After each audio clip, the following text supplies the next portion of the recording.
உங்களுக்கான தேவனுடைய வார்த்தை. என் வாயிலிருந்து புறப்படும் வசனம் வெறுமையாய் என்னிடத்திற்கு திரும்பாமல் நான் அதை அனுப்பின காரியம் ஆகும்படி வாய்க்கும். மழையானது எப்படி வானத்திலிருந்து இறங்கி அது விதைக்கிற விவசாயிக்கு உணவை கொடுப்பது போல, பூமியை நனைத்து புல்லை முளைப்பிப்பது போலவே கர்த்தருடைய வாயிலிருந்து புறப்பட்ட வசனமும் அது செய்ய வேண்டிய காரியத்தை செய்து முடிக்கும்.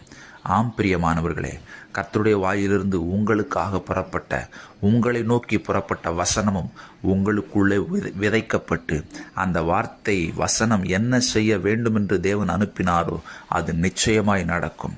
அந்த வார்த்தை நிச்சயமாய் உங்கள் வாழ்க்கையில் நிறைவேறும். அந்த வார்த்தை என்ன செய்ய விரும்பி அனுப்பினாரோ அந்த தேவனுடைய விருப்பம் உங்கள் வாழ்வில் நிறைவேறும். கர்த்தர் உங்களை ஆசீர்வதிப்பாராக. ஆமென்.